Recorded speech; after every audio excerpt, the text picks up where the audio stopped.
Our journal seminar today is again a seminar by a faculty candidate. This is Yan Li, who's an assistant professor at California State University at Long Beach. Professor Li got a Bachelor of Science degree in Mechanical Engineering from Yangshan University, MS in Mechanical Engineering from Shanghai Jiaotong University, and her PhD in Mechanical Engineering again from Georgia Tech. She's going to talk to us today about an integrated computational and experimental material design framework elucidating the competing failure and deformation mechanisms. So let's welcome Dr. Li. Thank you, Professor Baker, for the nice introduction. Good afternoon, everyone. It's a great honor and a pleasure to be here today. And I'm glad a lot of people are here, especially the weather is not so good today. So in this seminar, I'm going to introduce an integrated computational and experimental material design framework. Specifically, I will talk about how to establish microstructure-Fructure toughness relationship by elucidating the competing failure and deformation mechanisms. Before I get into the technical details, let's watch a movie first. Wow, we can see a crack quickly break a plane in a very short time. Horrible, isn't it? Fortunately, this is not real. So this is from a famous TV show, Lost. We definitely don't want this happen in real life, right? So this is actually our motivation to generate stronger and tougher materials. Traditionally, materials are developed by trial and error. As we can see here, there are many steps along the way, and the general time frame from material discovery to material deployment usually takes about 10 to 20 years. So this is too long for us to bring the material from the lab to the marketplace. In 2011, White House launched the Material Genome Initiative with the aim of accelerating this process with half the time and half the cost. Compared with traditional material design, which is pretty much linear, the next generation material development requires an iterative design space, which integrates computational modeling, experimental testing, and data management together. So in the future, we don't have to go through the repeated testing or simulation to acquire a key material property. Instead, machine learning and big data-driven approach will allow us to make predictions based on existing microstructure property relationships. And this approach will allow us to explore microstructure configurations which do not exist now, but will be available in the future. Let's think about why it's important to establish microstructure-Fructure toughness relationship. And what is Fructure toughness, by the way? So how many of you have known Fructure toughness? Please hands up. Okay? Now, for those of you who didn't take fracture mechanics, Fructure toughness is a parameter which quantifies material's capability to resist fracture. Generally, higher the value, the tougher the material. Now, material fracture is actually a multi-scale problem. Suppose we have 20 samples which are made of the same material. They have the same geometry and tested under identical loading conditions. The 20 fracture toughness values from these samples are different, and the scatter could be big. So it's very difficult to explain that at the structure level because it doesn't make sense. The same input leads to different outputs, right? Now, if we zoom into a much smaller scale, for example, at the microstructure scale, we find that these inputs are actually different. Same material can have different microstructures, which allow the crack to follow different paths. Now, as we can see here, different failure mechanisms has been activated during the microstructure-fracture interactions. So in two-phase composite materials, there are two competing failure mechanisms. One is particle cracking. The other is interface debonding. So for successful material design, it's very important to understand which failure mechanism will lead to higher fracture toughness, and how we design microstructure in a way the beneficial failure mechanism can be activated. So answer to these two questions will help us bridge the gap between these length scales. So this is exactly where my research stands.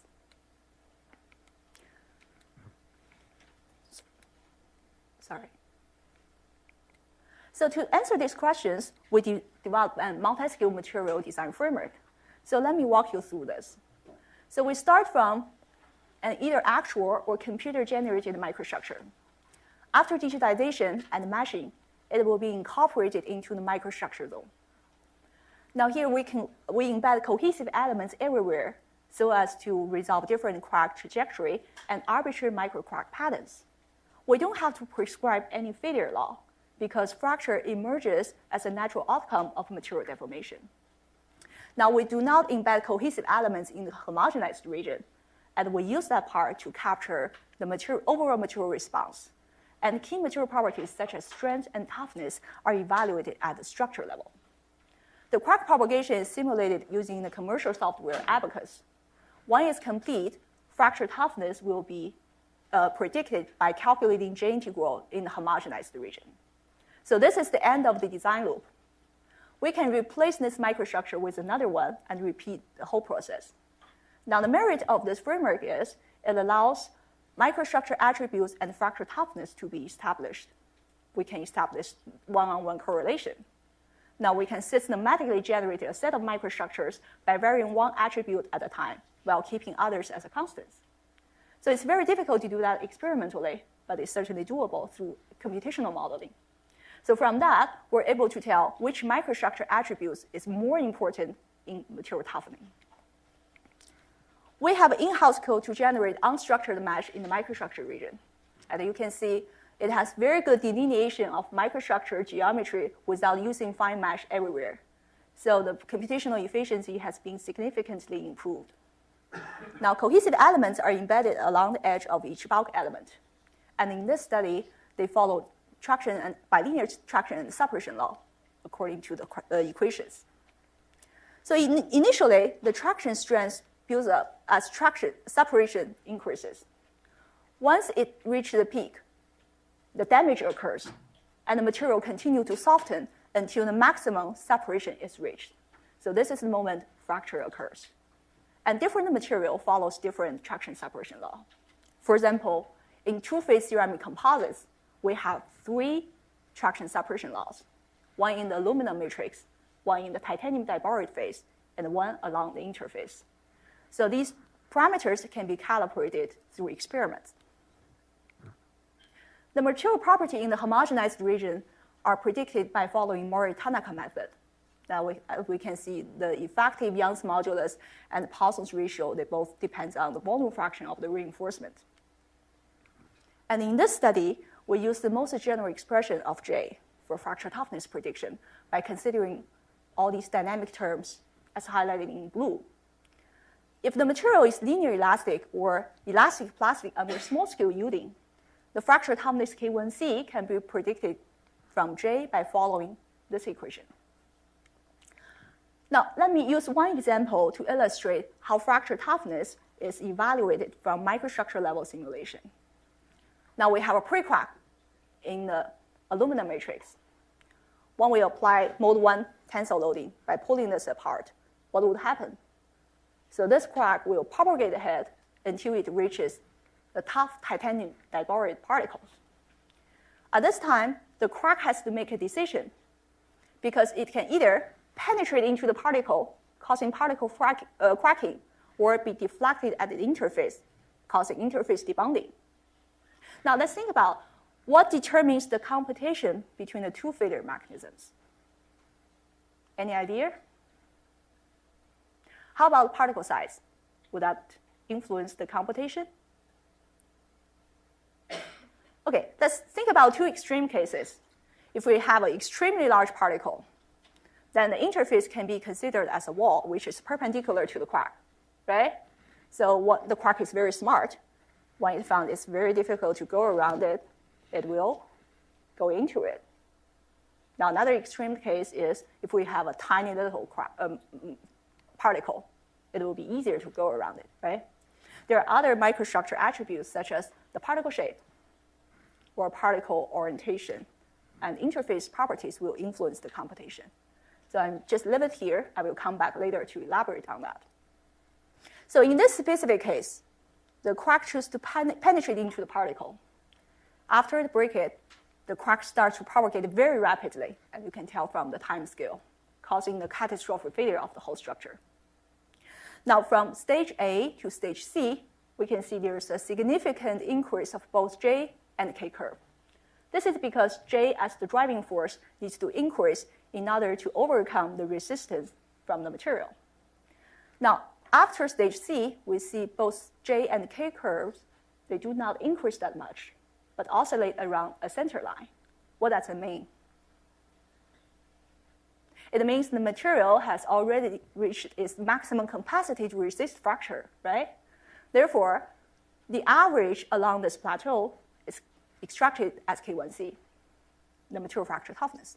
So by using this framework, we're able to do fracture toughness prediction based on an arbitrary microstructure. Now, to make microstructure fracture toughness relationship more systematic and quantitative, we need to find a way to best describe microstructure.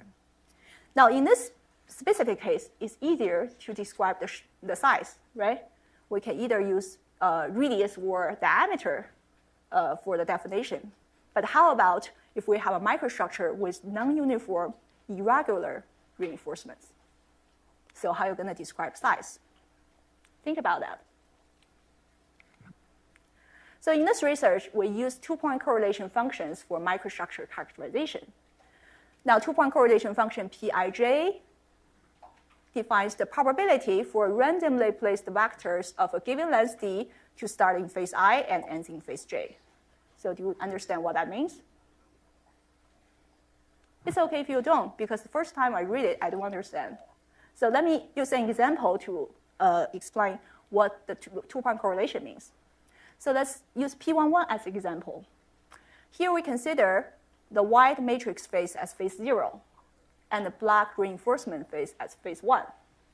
P11 means we randomly choose one particle to locate in the black phase and find the probability to locate another point also in the black phase within distance d. Now, if the distance d decreases to 0, what happens? The starting point and ending point will overlap with each other. And then P11 is essentially the probability to find the black phase within the entire microstructure region. That is the volume fraction, right? Now, if the distance d goes into infinity, what happens? These 2 points are not correlated with each other. So P11 will be, the probability to locate each point will be f times f, that is f squared. Now, from the two-point correlation curve, we can see P11 starts to saturate when distance reaches a certain value, and this plateau corresponds to f squared. Now, two-point correlation functions can help us to extract material size, particle size. Now, in this example, we plot 3 two-point correlation curves for 3 microstructures with non-overlapping circular reinforcements. They share the same volume fraction, but they have different radius. Now, we notice that each curve has a dip. If we blow this up, we notice that the distance corresponds to each dip is actually the diameter of the reinforcement. For example, when the radius is 20, it corresponds to 40. When the radius is 40, it corresponds to 80. So this is how we extract the size information. But the question is, can we use the same approach to extract size from arbitrary microstructure, especially microstructures with non-uniform, irregular shapes? What do you think? Yes? No? Someone shook their head. You're right, no. Because we go back to the previous slide, we see for these two-point correlation curves, these dips are smoothed out. We can no longer use the same approach to extract size. So what we did is, we find the characteristic size S and volume fraction by fitting the two-point correlation curves using the following equations. They're constructed in a way that they can describe the shape and satisfy the boundary conditions. Let's still pick P11 to check if the boundary conditions are satisfied. Now, when the distance d goes to 0, what are we expecting for the value for P11? F, right? So let's do the math and find out. D equals to 0, this term will be 1, f minus f squared plus f squared will be f, which is perfect. If the distance goes to infinity, and this term will cross out, and we have f squared, which is what we expected. Now, two-point correlation curve also carry physical meanings. For example, for P01, it actually talks about the probability for a crack to encounter the reinforcement phase. And this term quantifies the intensity of a crack interactions with reinforcement in a heterogeneous microstructure. Now, the area underneath the P01 curve will give you cumulative probability. Now, according to our study, we noticed that when the particle size is small, it will have more intensive interactions within the crack. And please remember this term, P01, because we're going to use it later to quantify the computation between interface debonding and particle cracking. Now, we know two-point correlation functions that use for information to extract the size and volume fraction. But we need to realize this function has limitations. Now, here we have 4 microstructures. They share the same volume fraction, size distribution, orientation distribution. The only difference is the particle shape. If we look at their two-point correlation curves, we notice they almost overlap with each other, meaning that two-point correlation functions cannot distinguish shape. Now here, we define roundness as a shape descriptor by following the following equation. And A is the reinforcement area, and D maximum is the maximum distance within each particle. Now, by using two-point correlation functions and the shape descriptor, we're able to generate a set of microstructures.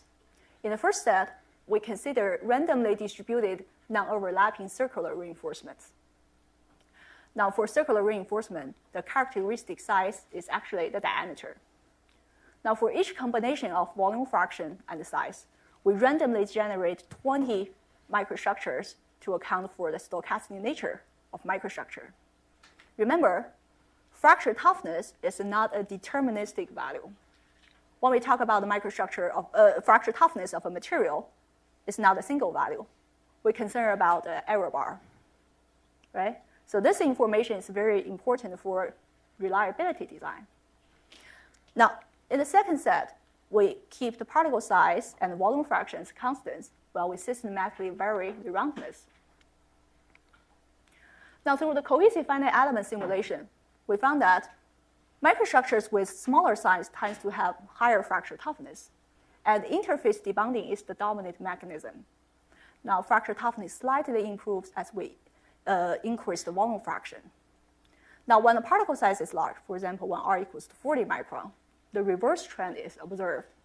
And the particle cracking is the dominant failure mechanism and is intensified with increasing volume fraction. It's interesting to see that when the size is in between, the fracture toughness initially increases with volume fraction, and then the opposite trend is observed. This is because there's a transition between the two failure mechanisms. Now, we would like to see how size influences the transition between the two failure mechanisms. To simplify the problem, we just put one particle in front of the pre-crack tip. And we can see, as we increase particle size, there's a clear transition from crack deflection to crack penetration. This actually agrees very well with what we see experimentally. Particle cracking is usually triggered by large particles. It is detrimental since it usually signifies unsteady crack propagation and catastrophic failure of the whole structure. We want to avoid this. And interface debonding, on the other hand, is improved by small particles. And you can compare the size scale and find out. And it usually leads steady crack propagation and more tortuous crack paths.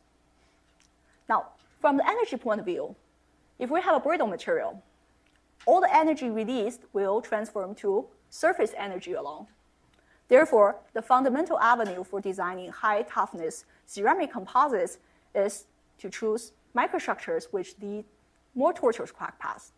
So that's why we would like to prefer small particles which promote interface debonding, and large particles which triggers particle cracking should be prevented. So how about particle shape? Will that make a difference? Now, from the simulation, we can see as we decrease the roundness, there's a clear transition from quark deflection to quark penetration. And particles with a more rounded morphology correspond to higher fracture toughness. And this set of study also tells us that microstructures with elliptical particles can best approximate the failure behavior of a real microstructure because the predicted average fracture toughness K and the scatter is the most closest to the real microstructure. So it's intuitive to think if we choose tougher reinforcements, the overall fracture toughness of a composite material can improve. However, this is not a very effective way for material toughening. Now, as we can see, when the fracture energy of the particle is 40 joules per square meter, the material failed by particle cracking. And even if we make this parameter unrealistically high, for example, like 900 joules per square meter, the material still fails by particle cracking. Now, if we plot K1C as a function of this parameter, we can see it starts to saturate at some point, meaning that it leads to diminishing gains in K1C. So what is a better strategy for material toughening? So from our study, we found that the fracture toughness of ceramic composites can be improved by 30% if we appropriately design the interface. Now here we define Q as the ratio between the maximum traction strength in the interface with the baseline traction strength. And Q equals to 1 represents well-bounded interface. And Q greater 1 refers to overly bounded interface. And Q less than 1 indicates weakly bounded interface. Now, when the interfaces are overly bounded, now what is the dominant failure mechanism? Particle cracking, right? And we can see as the particle propagates, it almost breaks every particle's limits. As we decrease Q, we can see interface debounding starts to emerge and gradually becomes the dominant failure mechanism. And we also see that the crack trajectory becomes more tortuous. So there are two ways to control the interface bounding property. So one way is to keep the fracture energy of the interface as a constant, while we systematically vary the maximum traction strength. The other way is we keep the maximum separation as a constant, while we systematically vary the traction strength. But be careful, in the second way, the corresponding interface fracture energy will change accordingly. Now, these two ways will lead to the same crack trajectory profile. However, their fracture toughness profiles are different. Now, in the first case, as we decrease Q, we see a significant improvement of fracture toughness. So this is because as more cracks goes into the interface, the crack trajectory becomes more tortuous and more surface energy are dissipated, right? But we notice that as we continue to decrease Q, there's a significant drop of the fracture toughness. Why is that?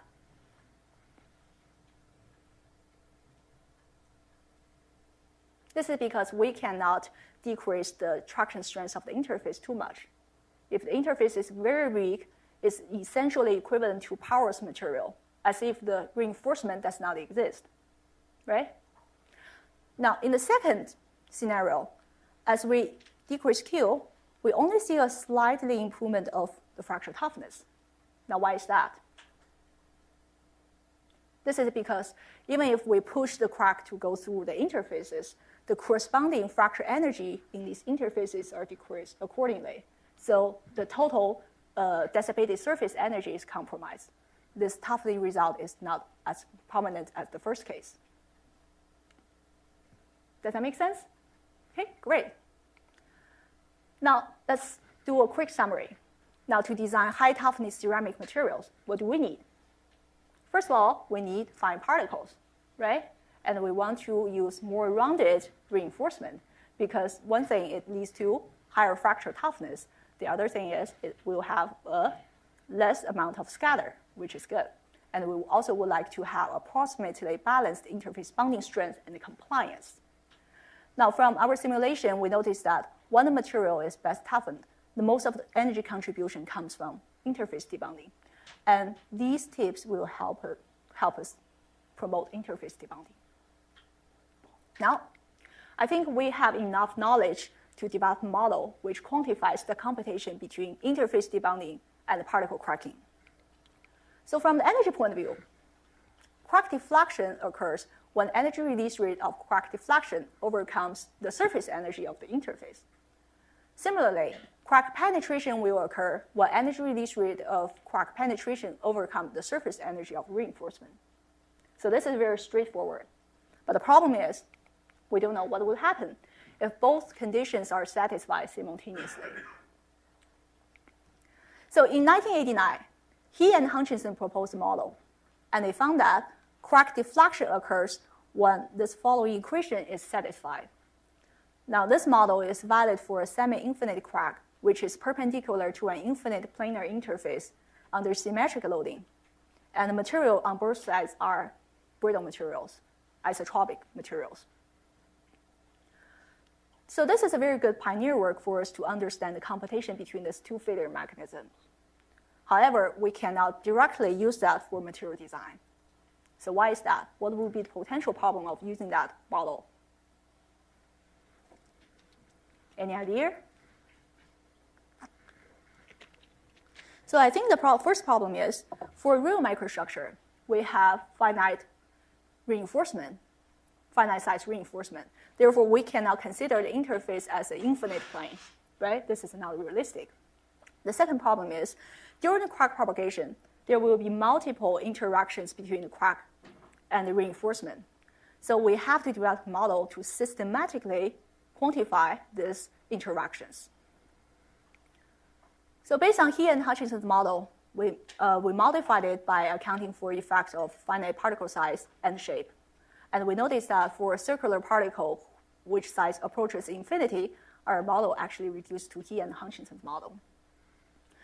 Now, by using that model, if the calculated U value is above 0, crack deflection occurs. Otherwise, crack penetration will be activated. And omega is the interaction angle. So we notice that the omega equals to 90 degrees is the most difficult scenario to activate interface debonding. As we deviate from the center line, it will be much easier, right? Now, based on that model, we did a set of parametric studies. In the first set, we keep the roundness as a constant while systematically vary the size. As we decrease the particle size, we notice that when the particle size is very small, for example, like 20 micron, the entire U curve is above the 0 threshold. What does that mean? That means if the particle size is small enough, no matter how it interacts with the crack, interface debonding will be activated anyway, right? So by using that, we can calculate the probability to activate interface debonding by following this equation. And from this study, we found that interface debonding is negatively influenced by particle size. Now, in the second set of studies, we keep the particle size as a constant while we systematically vary the roundness. And the opposite trend is observed. And according to our simulation, that more rounded particles will be a better geometry to activate interface debonding. And here, please remember P, the probability to activate interface debonding. So this is another parameter we are going to use to quantify this computation. Now, from microstructure level simulations, we're able to tell how much of the crack goes into the particles and how much of the crack will go around the interface. Now, for arbitrary microstructure, is it possible to make a prediction without doing simulation? Can the previous work tell us something? This is actually the major motivation. We want to integrate artificial intelligence in material design. So we would like to find patterns from existing data and make new predictions by training the model by following a developed algorithm. For example, the computer can calculate the proportion of interface debonding, the proportion of particle cracking, and the proportion of matrix cracking for an arbitrary microstructure by following this algorithm. Let me use the first equation example to illustrate why we formulate it that way. Again, HIN is the proportion of interface debonding. Now, what is P01? Do you still remember that? It's the two-point correlation function, right? So the two-point correlation function quantifies the probability for a crack to encounter the reinforcement phase. If we integrate that over distance d and divide it by distance d, and that would give us the average probability for a crack to meet the reinforcement. And what is P? We just talked about it. P means when a crack meets the particle, what is the probability to activate interface debonding? And the rest of the term quantifies the effect of interfacial properties.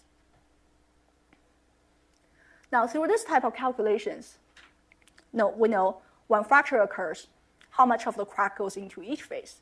And this actually gives us more physical insight to understand these computations in a statistic sense.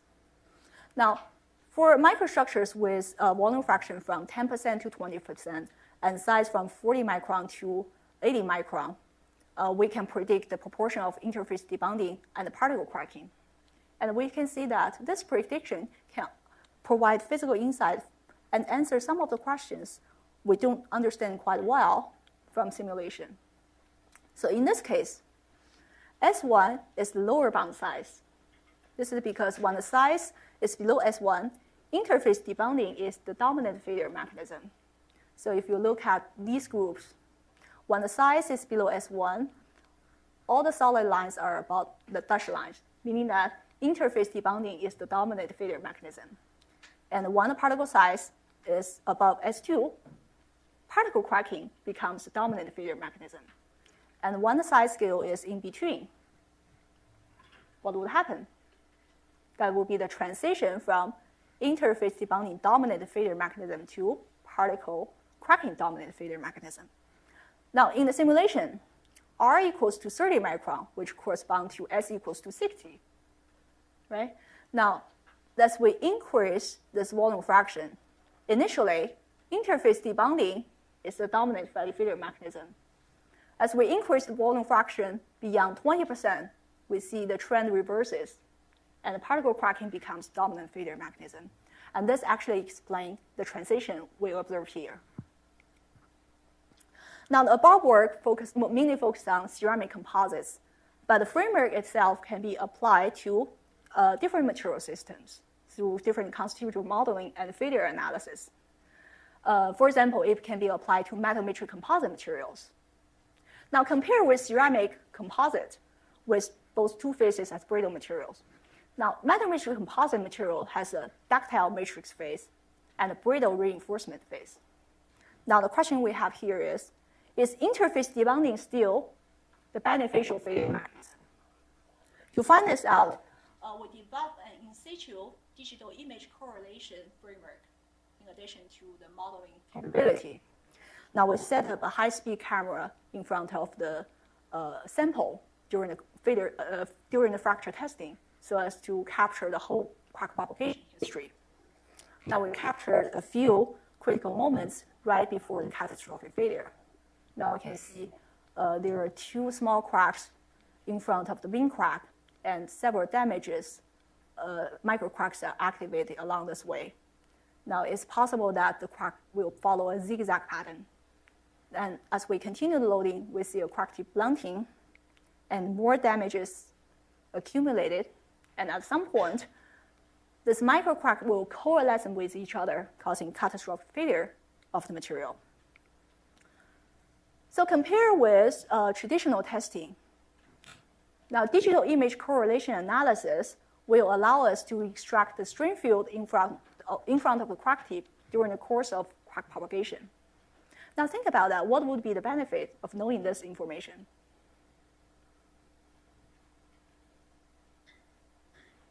Now, by keep track of the high strain field, we're able to tell where the crack is going to propagate next, right? So this is important information we would like to know. So one of the common way to do digital image correlation analysis is to spring a paint on the surface of the sample. Now, these paint will like speckle patterns, like randomly distributed particles. And the strain field is extracted by capturing the relative motion of these speckle patterns. But this method has a problem, because as we spring paint on the surface, we're no longer able to see the microstructure. Now, the innovation of this framework we developed is we use this reinforcement themselves as speckle patterns. So by keep track of the deformation of this reinforcement, we're able to resolve the strain field. At the same time, we're able to resolve the micro crack patterns or the failure mechanisms during this process. Now, through digital image correlation analysis, we found that the increase of volume fraction negatively influenced the fracture toughness of metal matrix composite materials. Now, for example, when the volume fraction of the silicon carbide is 25%, the crack trajectory is really straight, and the particle cracking is the dominant failure mechanism. As we reduce the volume fraction to 17.5%, we see a more tortuous crack path. Now, from the previous discussion, we know this is good because more surface energy can be dissipated that way. This is not enough for metal matrix composite because for this material, fracture toughness is a combined effect of material deformation and surface formation, right? So we go ahead and calculate energy dissipation during this failure process, and we found that interface debonding can actually trigger plastic deformation in the metal phase, while particle cracking suppress the plastic deformation and leads to very brittle response of the material. So we can justify that interface debonding in metal matrix composite material is still a beneficial failure mechanism. Now, this trend can be confirmed by our 3D simulations. Now, we can see as we increase the volume fraction, the crack trajectory becomes more localized. It corresponds to a more straight crack trajectory in 2D. Now, when the damage occurs at the interface, the particles survive. This is actually what we want in material design. So why we want the material to the particles to survive? What would happen if the particles break? Catastrophic failure, very good. So this is from the toughening point of view. And how about strengthening point of view? If these particles break, they cannot carry load anymore, right? So the strength of the material will be affected. So as we see, when we increase the volume fraction, we see more damage of the particles, which is bad. So this model can be applied to ductile metals. So for example, polycrystal metals. So in this type of microstructure, we see intergranular fracture, which propagate along the grain boundaries. Now, this failure mechanism will lead to tortuous crack paths, but it suppresses plastic deformation in the grains. And the transgranular fracture, which goes through the grains, can lead to more intensive plastic deformation. However, the surface energy dissipation is limited. So it's really difficult to tell which failure mechanism can lead to higher fracture toughness. Therefore, we need to quantify two levels of computations. One is the computation between material deformation and crack formation. The other is the computation between transgranular fracture and intergranular fracture. Now here we separate the J into JP and JS, which represent energy dissipation due to bulk plasticity and surface formation. And the cohesive finite element will allow us to calculate JS through explicit tracking of transgranular fracture and intergranular fracture. Now, to simplify this problem, we assume quasi-static crack propagation without considering the dynamic effect. And we assume the microstructure region is isotropic, and all the grains share the same yield stress. So the grain orientation induced anisotropy is not considered at this point. In the first set of calculations, we assume both the grain and grain boundaries share the same traction separation law. That means the grain and grain boundaries are equal likely to fracture. We systematically vary the yield strength of the grain. And from the simulation, we notice that the change of this parameter has no effect on the crack trajectory. So for all the scenarios, the crack trajectory is a straight line, with transgranular fracture as the only failure mechanism. But this parameter actually influences J. By calculating JP and JS together, we can see the differences only comes from JP, which is plastic energy dissipation. And as we increase the yield stress, there will be lower level plastic energy dissipated. So why is that? Because in fracture mechanics, we know the plastic zone size is reversely correlated to the yield stress. The higher yield stress will lead to smaller plastic zone, which leads to decreased fracture toughness due to inadequate plastic deformation. In the second set of calculations, we keep the yield stress in all the grains as 150 MPa. All other parameters are kept the same, except the maximum traction strength in the grains. Now, as we increase this parameter, we see a transition from transgranular dominant failure mechanism to intergranular dominant failure mechanism. To quantify the two failure mechanisms, we can calculate the crack length in each phase. So here, LG represents the crack length in the grains. LGB is the crack length along the grain boundaries. L is the total crack length. To make the parameters dimensionless, we normalize each of them by W, which is the projected length. So the intersection of the blue and the red curve will give us the transition. Now on this side, which failure mechanism is the dominated failure mechanism? Transgranular fracture, because LG curve is above the LGB curve, right? On the other hand, intergranular fracture is the dominant failure mechanism. Now from the simulation, we notice that the maximum fracture toughness is reached when the total crack length is maximized. So this is interesting. Now let's think about that. Does that mean the best toughening only requires maximization of crack length?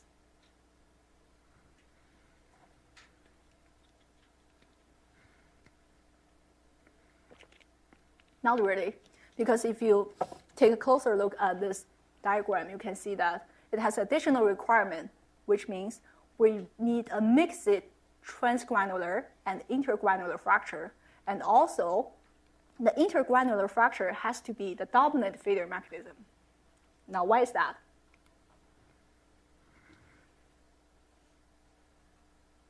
Think about that. So when we do the material design, we want to push the crack to go along the grain boundaries. The primary reason is we want to maximize the surface energy dissipation, right? But do we want the cracks along the grain boundaries to coalesce with each other? Like this scenario? No, because coalescence of the cracks along grain boundaries will quickly fail the material. A better mechanism is for these cracks which initiate along the grain boundaries, we want them to propagate into the neighboring grains. We can see this better here. So this will lead to plastic deformation. And we can see this uncracked grains will serve as a bridge, which retard the coalescence through increased plastic energy dissipation. And this mechanism can help us understand why the grains, why polycrystal metals with smaller grain size tends to have higher fracture toughness. Now here we consider 4 microstructures, 1 real microstructure, and the other 3 microstructures generated by using the volume-level tessellation. So microstructures with smaller size correspond to higher fracture toughness. If we look at the stress profile, we can see when the particle size is small, we have multiple microcracks propagate into the neighboring grains, which contribute to increase the surface energy dissipation and more intensive plastic energy dissipation. As we increase the size, we only see 1 microcrack propagate into the neighboring grains. When the grain size gets even larger, so the cracks initiate along this grain boundaries quickly coalescing with each other without going into the grains. So that causes the catastrophic failure of the material. Now we have extended the 2D model to 3D by incorporating crystal plasticity in Constitutive modeling. Now the 3D microstructures are constructed by stacking a set of 2D microstructures. So these 2D microstructures can come from EBSD data or generated by following the ellipsoidal packing algorithm. So this actually makes a very good connection to 3D printing because the way we construct 3D microstructures is similar to the way we fabricate the material in 3D printing, as it's build up the material layer by layer, right? So the possibility is that in the future, if we identify a specific microstructure configuration which leads to higher fracture toughness, we can use 3D printer to print it out, right? Now this is one preliminary study by using the 3D model. Still, we consider the grains and the grain boundaries share the same traction separation law. Remember, in the 2D model, when we assume the microstructure is isotropic, what is the crack trajectory when the grains and grain boundaries share the same traction separation law? It's a straight line, right? But if we look at the 3D prediction, it won't be a straight line. This is because by incorporating crystal plasticity, so these grains will deform differently. Now, to find out which failure mechanism will be activated, we map the deformed nodal information to the grain arrangement, and we can see transgranular fracture is still the dominant failure mechanism. Even if the grains and grain boundaries are equal likely to fracture, the crack prefer to go through grains. And it's also interesting to see that crack tends to follow paths with lower level plastic deformation. Now that means crack tends to propagate into grains, which has more intensive plastic deformation. Why is that? Because if the energy dissipated through plastic deformation already, there will be fewer energy left to form crack, and then that grain will survive, right? So as a summary, the integrated computational and experimental framework will allow us to establish microstructure fracture toughness relationship by understanding the deformation mechanism and the failure mechanism at the microstructure scale. And this approach will also give us physical insight in energy pathway control. We can quantify the energy dissipated in terms of plastic deformation and surface formation. And we can have a better understanding of how the interplay goes with as a function of microstructure. And by integrating machine learning and big data into this existing framework, it can open up exciting possibilities because it can allow us to make predictions based on existing microstructure property relationship. And this will allow us to accelerate the discovery of new materials and leads to new paradigm in material design and manufacturing. So we also would like to integrate what we learn from nature in material design. Now let's think about one scenario. If I threw a stone at the car's windshield, what would happen? It will break, but now break into two parts. So actually, it will break by following a spider web pattern. So according to our discussion today, so a significant amount of surface energy can be dissipated if it fractured that way, right? And we also notice that these broken pieces still stick with each other without scattering everywhere. So this mechanism allows people in the car to be protected. Now, spider web also have many other amazing properties. First of all, it's very light. Remember, weight is a very important factor when we design materials. What else? It also has amazing strength and energy absorbing capability. Now let's watch another video. Is that playing?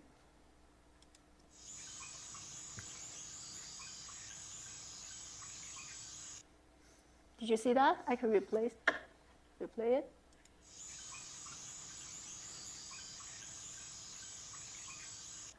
Now we can see the spider web stays intact when it traps a high-speed flying insect, right?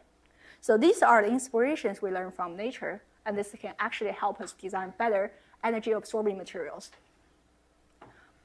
By elucidating the energy dissipation mechanisms and understanding their interplay as a function of microstructure, we're able to have better control of impact energy. We're able to accommodate impact energy in a way that human beings and infrastructures can be protected. So this is pretty much of the story I would like to tell today. So I would like to thank my collaborators, colleagues, and students who contribute to the work. And also would like to acknowledge the funding agency who support this research. And thank you very much for your attention. I would be happy to take any questions.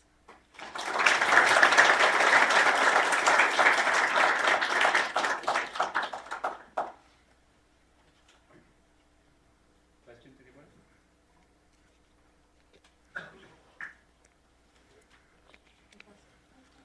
Oh, yes. Hi. I like your idea of using 3D printing method to make a microscale model of that you can see how microstructure is propagating in macroscale, right?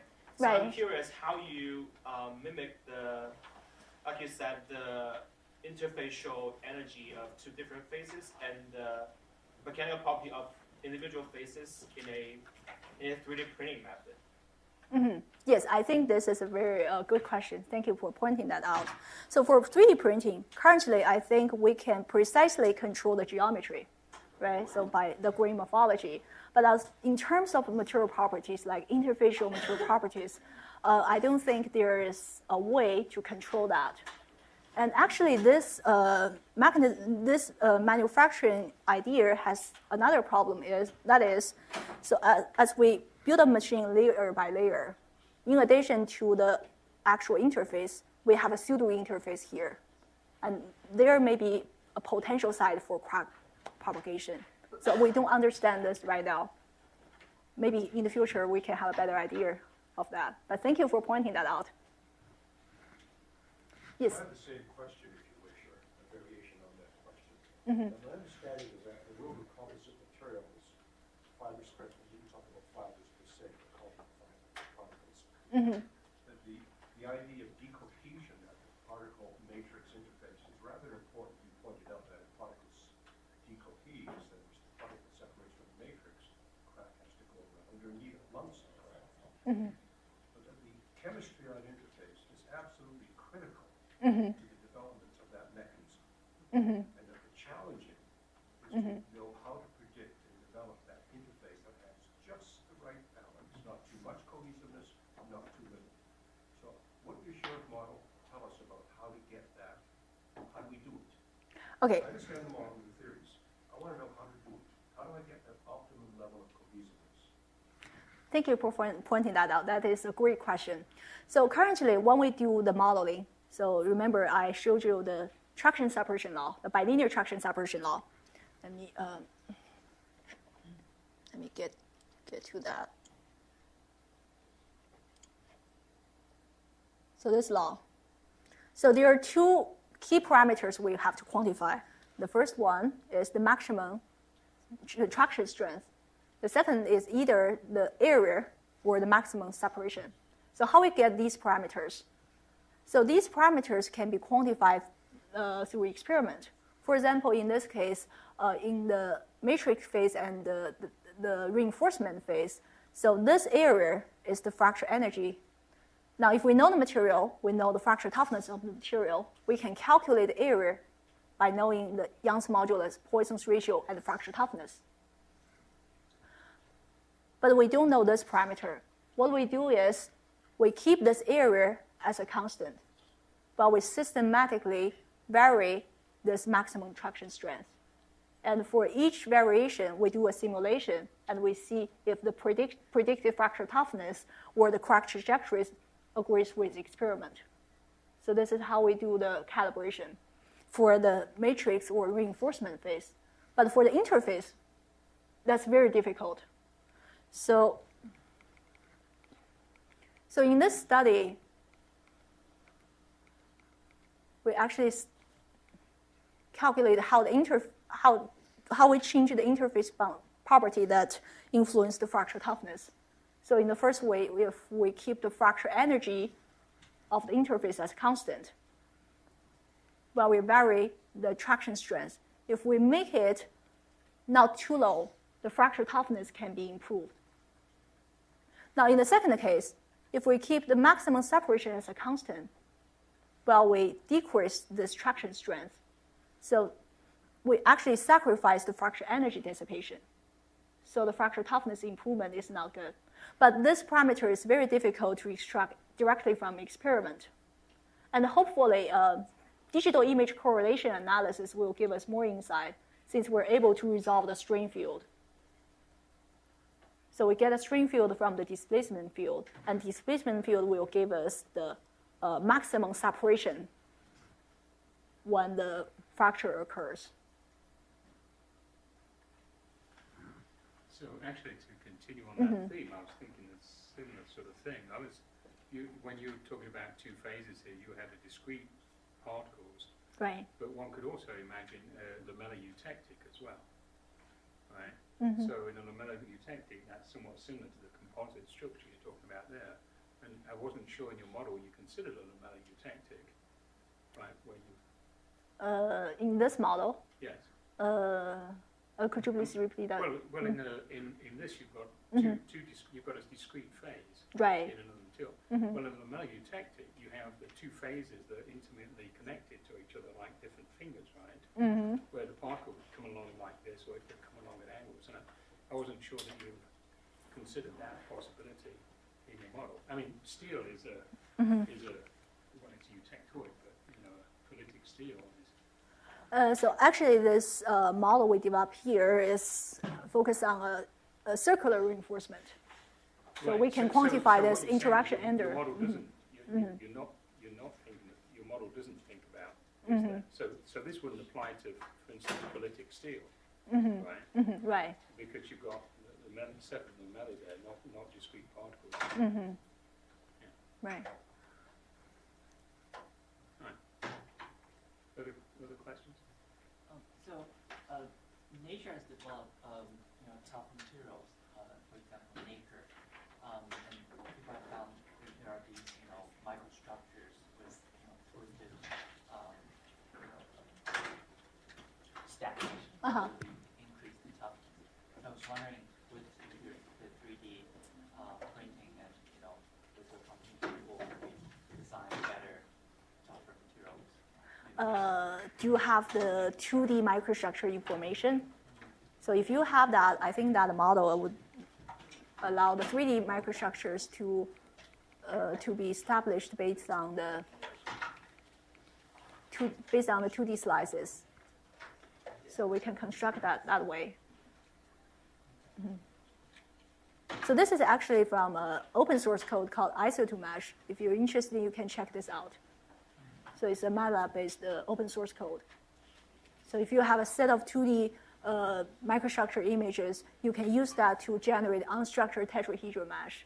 And this specific mesh will allow very good delineation of the geometry and will provide you more realistic potential crack trajectory. So I have another question. So here you're thinking about two-phase material. Right. So one of the experimental alloys that my group is working on actually has 3 different precipitates in there with different geometries, all different properties of Right. the phases. So how difficult would it be to extend what you're doing here to 3 different discrete phases? Oh, from the modeling point of view, it's not difficult at all. It's just we have to assign another set of parameters. For example, another bulk properties for a third phase. And probably we have to assign a different cohesive law for another interface. But one of the challenges the computational people have is, now currently, if we have 2-phase materials, we assume each phase follow exactly the same law. But in real case, this is not true, because at different places, due to the heterogeneities, so the traction separation law should be different. But we don't have a model to quantify these laws. So most of the people assume a same law in the same material. But I think in the future, the in-situ digital image correlation framework will allow us to design a law according to microstructure properties. And it will be time dependent, because as the crack propagates, I think the traction separation law should change accordingly. So I think this will be a very good future work.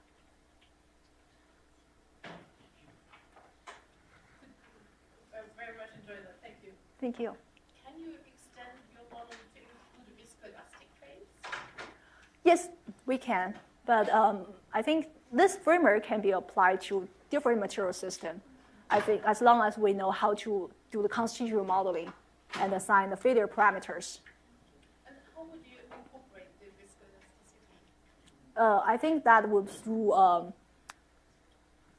UMAT in, I think in Abacus. So here we consider crystal plasticity. Sorry. So I think that is, this is now the material property Abacus has. So we have to have a user subroutine to include that in constitutive modeling. I think in your case, we have to viscoplasticity, then we have to let the computer know about the stress strain response through the user subroutine. I think that's doable. Any other questions? Thank you so much for your presentation. Thank you. So one thing I was wondering, so why is it that when you have different fractures at different places, the fractures still coalesce? Is it because it naturally maximizes energy dissipation, or I couldn't quite, what drives that? So, okay, so because you're stretching this sample apart, for example, here, right? So if you have one damage here, the other damage here, as you increase the deformation, at some point they will merge. But this is bad. When it merges, they quickly grow and the material will fail. So the better mechanism is, for example, in the polycrystal metals, we don't want the cracks along the boundaries to meet each other. We want to divert them into the grains so that this deformation will retard the crack propagation. Right? So this is very important because when we do material design, we want your crack to propagate in a sufficient length without fail it. Because when we do the inspection, it will be easier to identify these damages, and then we have enough time to fix that. If that damage is very small, and at some point it will cause problems, we don't even realize, we cannot realize before we fix it.